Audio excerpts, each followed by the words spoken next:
இயேசுவிலே பிரியமான சகோதர சகோதரிகளே, எல்லோருக்கும் ஆண்டவராகிய இயேசு கிறிஸ்துவின் பெயரால் காலை வணக்கங்கள் மற்றும் வாழ்த்துக்கள். நான் உங்கள் அகஸ்டின் வேதியர். இன்று ஏப்ரல் மாதம் 1ஆம் தேதி 2026ஆம் ஆண்டு. ஆண்டவரின் மடியில் 5 நிமிடங்கள். சகோதர சகோதரிகளே, ஒரு முறை அன்பியத்துக்கு போயிருக்கும் பொழுது ஒரு சில எண்ணிக்கைகள் குறைந்தது. அந்த அன்பியத்தில் நிறைய பேர் இருப்பாங்க. அன்றைய தினத்தில் 2 பேர் வரல.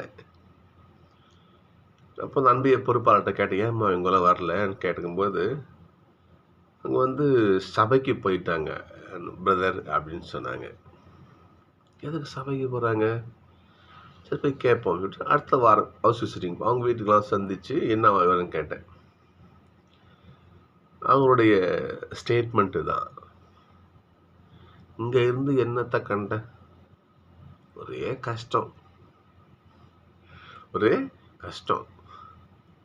இப்போ பாருங்க, நான் நிம்மதியாக இருக்கிறேன் என்று அந்த சகோதரி சொன்னார். சகோதரிகளே, துன்பம் கஷ்டம்ங்கிறது நம்மை கடவுளிருந்து பிரிச்சுடுது பாருங்க.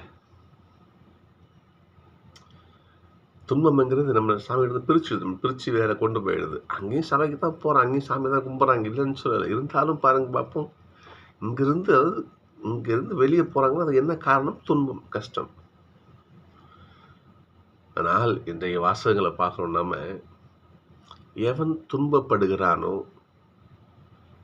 எவன் நேரிய பாதைக்காக, நீதியான பாதைக்காக, கடவுளோடு பயணிப்பதற்காக துன்பப்படுகிறானோ அவன்தான் கடவுளுடைய ஊழியன் என்று பைபிள் சொல்லுது. இன்னைக்கு ஏசப்பா பாருங்க பார்ப்போம்,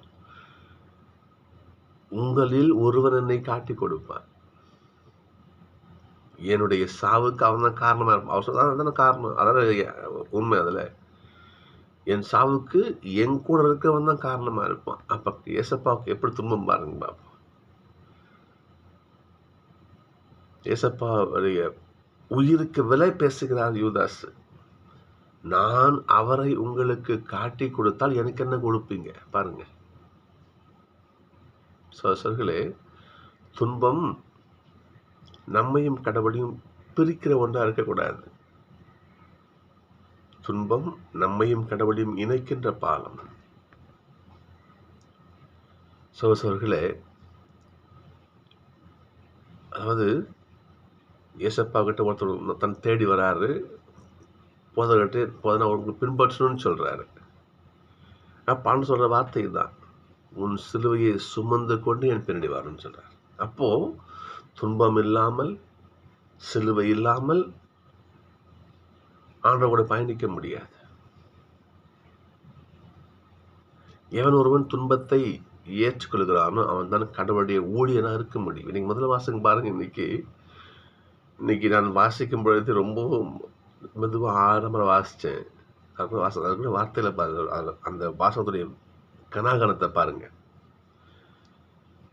காலைதோறும் அவர் என்னை தட்டி எழுப்புகிறார். எதுக்கு? அப்புறம் பாருங்க பார்ப்போம், அடிப்போருக்கு என் முதுகையும் தாடியை பிடுங்குவோருக்கு என் தாடையும் ஒப்புவித்தேன். தினமும் ஆண்டவர் நம்மளை எழுப்புறாரு. எதுக்கு? துன்பப்படுறதுக்கு எழுப்புறாரு. எழுந்துரு, நிறைய பிரச்சனை இருக்குது, துன்பம் இருக்குது, எழுந்துரு. புரியுதுங்களா? இன்னைக்கு தலைப்பாங்க துன்பு. இந்த புனித வாரம் முழுக்கும் வர வாசம் துன்புறும் ஊழியர் பற்றி தான் வரும். துன்பம் நம்மையும் கடவுளையும் பிரிக்கின்ற விஷயம் கிடையாது, நம்மையும் கடவுளையும் இணைக்கின்ற விஷயம். துன்பப்பட்டோம்னா ஓடிடக்கூடாது ஆண்டவரை விட்டு. இன்றைக்கு ஓடி போகிறாங்க, இன்றைக்கு ஓடி போகிறாங்க. கொஞ்சம் கஷ்டம் வந்துட உடனே ரொம்ப வாங்கினாங்க. ஒரு 2 ஃப்ரெண்ட்ஷிப் வச்சுக்கோமே, அந்த 2 பேரில் ஒரு நபருக்கு ஏதோ ஒரு கஷ்டம் துன்பம் வச்சுக்கோங்களேன், உடனே கட் பண்ணி பிரிஞ்சு போயிடுவான். உன்னால் எனக்கு என்ன புண்ணியம் கேட்காங்களா இல்லை? யோசிச்சு பாருங்க பார்ப்போம். உன்னால் எனக்கு என்ன புண்ணியம்? உண்மை கிடையாது என்று. நன்மை வந்தால் தான் கூட இருப்பான், தீமை வந்தால் ஓடிடுவான், விலகி போயிடுவான். இங்கே பாருங்க, துன்புறும் ஊழியன் ஆண்டவருக்கு ஊழியனாக கடவுளுக்கு பிள்ளையாக நீ இருக்க விரும்பினால் துன்பப்படு. அதான் பாருங்க பார்ப்போம். துன்பம் வரும்னு பேய் பொய் சொல்லுது, நம்பி நம்பி பிரிஞ்சு போயிடுறாங்க, தவறு செய்கிறாங்க.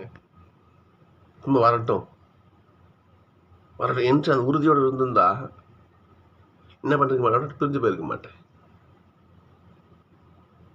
துன்பம் நம்மையும் கடவுளையும் இந்த பிணைப்பை இறுக வைப்பது துன்பம்.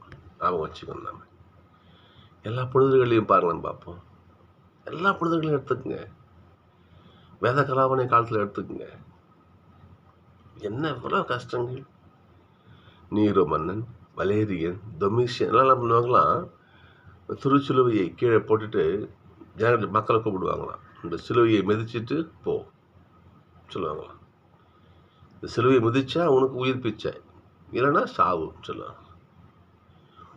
உண்மையிலேயே உயிருக்கு பயந்து சிலுவையை மிதிச்சுட்டு ஆண்டவரை அவமதிச்சுட்டு உசுரோட போவாங்க.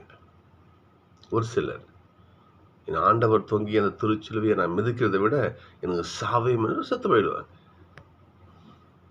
சொல்களே, இப்படியெல்லாம் துன்பத்தால் கட்டமைக்கப்பட்டது தான் அந்த திரு அவை. ஞாபகம் வச்சுக்கணும். துன்பம் இல்லைன்னா திரு அவை கிடையாது.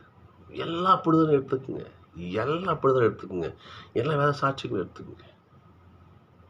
துன்பம் இல்லாமல் ஆண்டவருக்கான பாதையில பயணிக்க முடியாது. திரும்ப வார்த்தை ஞாபகப்படுத்துற மாதிரி பார்ப்போம். ஒருவன் என்னை பின்பற்ற விரும்பினால் தன் சிலுவையை சுமந்து கொண்டு என் பின்னாடி வரட்டான்னு சொன்னார். எனவே துன்பம் நம்மை பிரிக்கக்கூடாது, ஆண்டவர்களை பிணைக்க வேண்டும். அதற்காக ஜெபிப்போம். சந்திப்போம்.